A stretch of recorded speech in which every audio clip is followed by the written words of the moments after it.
दोस्तों नमस्कार, स्वागत है आपका उत्तरांचल क्लासेस में। आज हम यहाँ पर उत्तराखंड लेक्चरर का जो सिलेबस है, जिसमें कि स्क्रीनिंग सिलेबस जो मुख्य रूप से ध्यान में रखा गया है, जो ये सिलेबस आधारित है, ये शिक्षण अभिरुचि का जो टॉपिक है उससे संबंधित है और इसमें जितने भी टॉपिक होंगे, मैं टॉपिक वाइज़ उनको क्लियर करूँगा। सबसे पहले हम आज डिस्कस करते हैं एनसीटीई। तो नेशनल एनसीटीई का पूरा नाम है national council of teacher education, यानी कि राष्ट्रीय अध्यापक शिक्षा परिषद। यहाँ पर ये आपको एनसीटीई का पूरा नाम इंग्लिश और हिंदी दोनों में पूछ सकता है, तो इसका आपको ध्यान रखना है। दोस्तों नेक्स्ट है राष्ट्रीय जो शिक्षा जो अध्यापक शिक्षा परिषद है, ये 1973 से शिक्षा के एक राष्ट्रीय परिषद के रूप में केंद्र एवं राज्य सरकारों के लिए एक सलाहकार निकाय के रूप में राष्ट्रीय शैक्षिक अनुसंधान एवं प्रशिक्षण परिषद की शिक्षा विभाग के अंतर्गत स्थित है। यानी कि यह जो एनसीईआरटी है, तो एनसीईआरटी के बाद यह एक दूसरा निकाय था। यानी कि यहाँ पर ध्यान ये रखना है कि इस जो सबसे पहले जो राष्ट्रीय शिक्षा परिषद है, इसने 1973 से अपना कार्य प्रारंभ कर दिया था। नेक्स्ट है यहाँ पर कि जो बाद में राष्ट्रीय शिक्षा नीति 1986, यानी कि जो राष्ट्रीय शिक्षा नीति 1986 है, और कार्य योजना में अध्यापक शिक्षा प्रणाली का नियमित एवं समन्वित विकास किए जाने के लिए इसमें सबसे बड़ी बात यह है, थोड़ा मैं यहाँ पे एक नई ऐप का प्रयोग कर रहा हूँ, थोड़ा जो भी मिस्टेक्स होंगे आप ध्यान रखेंगे। मुख्य रूप से हमें जो फैक्ट है वो ध्यान रखना है। तो दोस्तों बाद में राष्ट्रीय शिक्षा नीति 1986 और कार्य योजना में अध्यापक शिक्षा प्रणाली का नियोजित एवं समन्वित विकास किए जाने के लिए संवैधानिक निकाय के रूप में संसद के राष्ट्रीय अध्यापक शिक्षा अधिनियम 1993 के द्वारा 17 अगस्त 1995 को राष्ट्रीय अध्यापक शिक्षा परिषद की स्थापना की गई। यहाँ पर आपको दो चीज़ें ध्यान रखनी दोस्तों। सबसे पहले चीज़ जो है कि जो एनसीईआरटी है, सॉरी एनसीटीई है, तो एनसीटीई सबसे पहले जो स्थापित हुआ था 1973 में स्थापित हुआ था। पहला फैक्ट तो ये हुआ।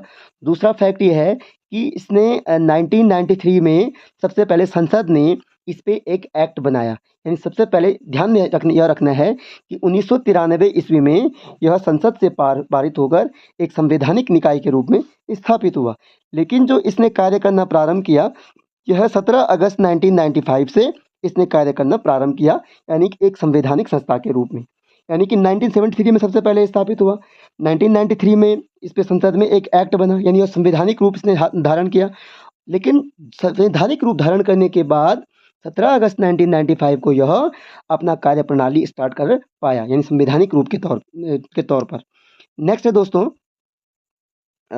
अगला है कि अधिनियम के अनुसार संपूर्ण भारत में अध्यापक शिक्षा के नियोजित और समन्वित विकास को सुनिश्चित करना, अध्यापक शिक्षा के मानकों और मानदंडों को बनाए रखना राष्ट्रीय अध्यापक शिक्षा परिषद का प्रमुख क्या है, उद्देश्य है। यानी कि यह मुख्य रूप से जो लाया गया है, यह अध्यापक शिक्षा के लिए ही मतलब लाया गया है। ये कुछ बिंदु जो है ये आपको अंडरलाइन करने हैं कि 1973 और 1975 95, ये पॉइंट आपको याद करने हैं कि जो फैक्ट है। अब यहाँ पर नेक्स्ट टॉपिक बनता है कि राष्ट्रीय अध्यापक शिक्षा परिषद का जो मुख्यालय है वो कहाँ है। तो जो इसका मुख्यालय है वो नई दिल्ली में है, न्यू दिल्ली में है। लेकिन जो इसका नई दिल्ली इसका राष्ट्रीय मुख्यालय है, इसके साथ साथ इसके 4 क्षेत्रीय कार्यालय भी है।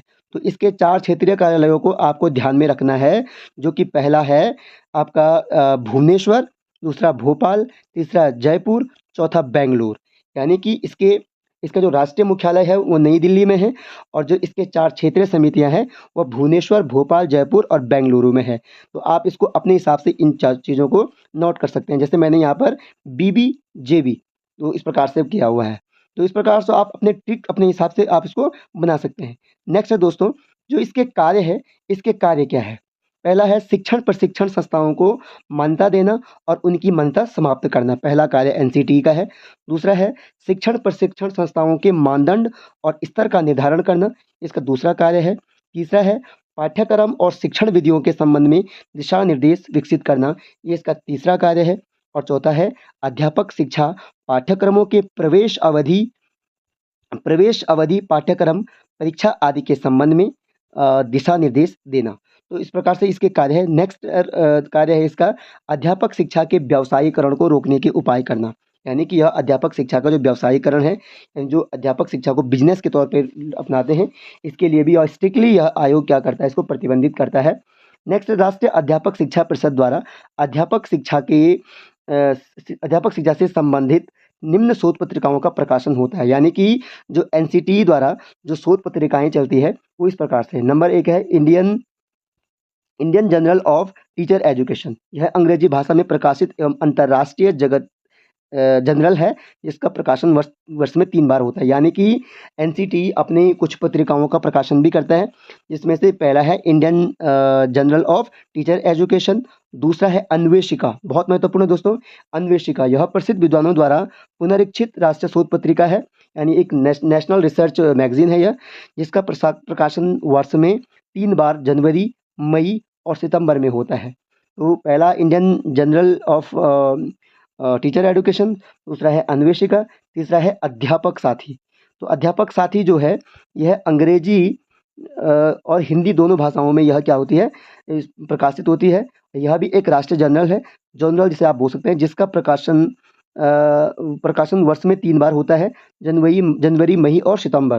तो इसी प्रकार से आपने यहाँ पे 2 चीज़ें देखी, एक आपने अन्वेषिका देखी, तो अन्वेषिका का प्रकाशन जनवरी, मई और सितंबर में होता है। तो फिर उसी प्रकार से अध्यापक साथी का भी क्या होता है, जनवरी, मई और सितंबर में होता है।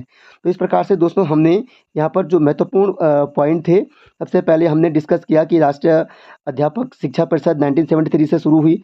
इसने संवैधानिक जो रूप धारण किया, ये 1993 में किया। फिर 1995 से यह संवैधानिक रूप को धारण करने के बाद अपना कार्य करना शुरू करती है।